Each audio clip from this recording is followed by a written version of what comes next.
Hi friends, എല്ലാവർക്കും ഹൃദയം നിറഞ്ഞ ഓണാശംസകൾ. എല്ലാവർക്കും നല്ലൊരു ഓണമാവട്ടെ. അപ്പോൾ നമുക്കൊരു അടിപൊളി സേമിയ പായസം ഉണ്ടാക്കി നോക്കാം. ഇവിടെ കുറേ പേർക്ക് സേമിയ ഇഷ്ടമല്ല, പക്ഷേ ഇങ്ങനെയാണ് ഉണ്ടാക്കണമെങ്കിൽ എല്ലാവരും കഴിക്കും കേട്ടോ. അപ്പോൾ നിങ്ങൾ ഇതുപോലെ ഒന്ന് ട്രൈ ചെയ്ത് നോക്കും. അപ്പോൾ ആദ്യം ഞാനൊരു പാൻ വെച്ചിട്ടുണ്ടെങ്കിൽ ഒരു 2-3 ടേബിൾ സ്പൂൺ നെയ്യ് ഒഴിച്ചിട്ടുണ്ട്. ഓക്കെ, അത് നിങ്ങളുടെ ഇഷ്ടത്തിന് ഒഴിക്കാം. കാരണം നമ്മൾ ഈ ഒരു നെയ്യ് മാത്രമാണ് ഈ പായസത്തിൽ ചേർക്കുന്നുള്ളൂ, പിന്നെ ഇനി ലാസ്റ്റൊന്നും ചേർക്കുന്നില്ല. പിന്നെ കുറച്ച് കാഷ്യും അതേപോലെ തന്നെ കിസ്മിസും നമ്മളൊന്ന് റോസ്റ്റ് ചെയ്തിട്ട് മാറ്റി വയ്ക്കുന്നുണ്ട്. ഇനി അതേ നെയ്യിലേക്ക് നമ്മൾ കുറച്ച് സേമിയ ഞാൻ എടുത്തിരിക്കുന്നത് 1.5 കപ്പാണ്, ഏകദേശം 150 ഗ്രാം വരും. ഓക്കെ, അപ്പോൾ 1.5 കപ്പ് സേമിയയാണ് ഞാൻ എടുത്തിരിക്കുന്നത്. 250 ml, അങ്ങനെ മെഷറിംഗ് കപ്പ് ഇല്ലെങ്കിൽ നമ്മൾ സാധാരണ ചായയൊക്കെ കുടിക്കുന്ന ഗ്ലാസ് ഉണ്ടല്ലോ, അത്യാവശ്യം വലിയ ഗ്ലാസ്, അതിൽ ഒരു 1.5 കപ്പിനേക്കാൾ കുറച്ച് കൂടുതൽ എടുക്കേണ്ടി വരും. കാരണം അതൊരു 240 ml കപ്പായിരിക്കും മിക്കവാറും വീടുകളിൽ ഉണ്ടാവുന്ന കപ്പ്. സേമിയ നമ്മൾ ചെറിയ തീയിലിട്ടിട്ട് ഇതുപോലെ ഒന്ന് റോസ്റ്റ് ചെയ്തെടുക്കുക. ഒരു ഗോൾഡൻ കളറിലേക്ക് വരുമ്പോൾ നിങ്ങൾക്ക് എടുത്ത് മാറ്റി വയ്ക്കാം. ഓക്കെ, അപ്പോൾ കരിയാതെ നോക്കണം കേട്ടോ, അല്ലെങ്കിൽ ടേസ്റ്റ് നമ്മുടെ പായസത്തിന് മൊത്തം മാറിപ്പോവും. ഇനി ഇവിടെ നമ്മൾ അതേ പാനിലേക്ക് തന്നെ ഒരു 3/4 കപ്പോളം പഞ്ചസാര ഇട്ടിട്ട് ഒന്ന് കാരമലൈസ് ചെയ്യാൻ പോകണം. കാരമലൈസ് ചെയ്യാൻ ഏകദേശം ഇപ്പോൾ എല്ലാവർക്കും അറിയും തോന്നുന്നു. പഞ്ചസാര അതേപോലെ ഇട്ടിട്ടുണ്ട്, ഒന്ന് നമുക്ക് സ്പ്രെഡ് ചെയ്ത് കൊടുക്കാം.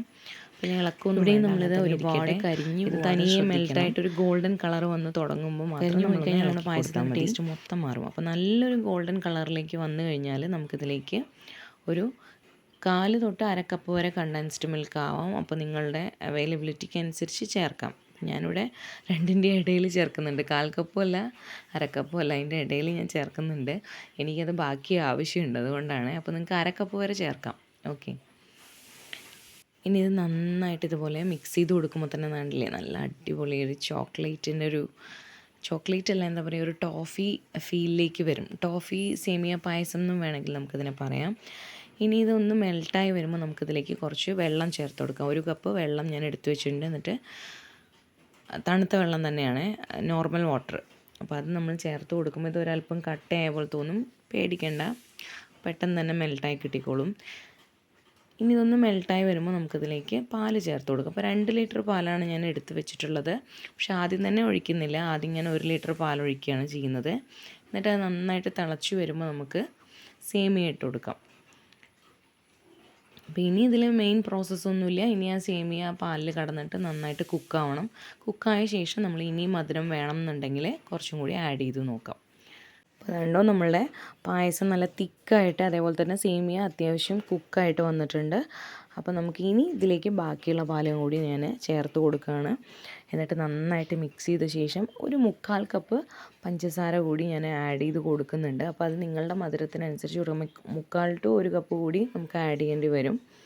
അപ്പോൾ അത് നിങ്ങളുടെ മധുരത്തിനനുസരിച്ച് കൊടുക്കുക. അതിനുശേഷം നന്നായിട്ട് ഇളക്കി കൊടുക്കുക. എന്നിട്ട് ലാസ്റ്റ് നമ്മൾ വറുത്ത് മാറ്റി വെച്ചിട്ടുള്ള അണ്ടിപ്പരിപ്പും മുന്തിരിയും ഇതിലേക്ക് ചേർത്ത് കൊടുത്താൽ നമ്മുടെ അടിപൊളി കാരമൽ സേമിയ പായസം റെഡി ആയിട്ടുണ്ട്. അപ്പോൾ എല്ലാവരും ഈ ഓണത്തിന് ട്രൈ ചെയ്ത് നോക്കുമല്ലോ അല്ലേ? എന്നിട്ട് ഫീഡ്ബാക്ക് അറിയിക്കാൻ മറക്കല്ലേ. അപ്പോൾ താങ്ക്സ് ഫോർ വാച്ചിങ്. ബൈ.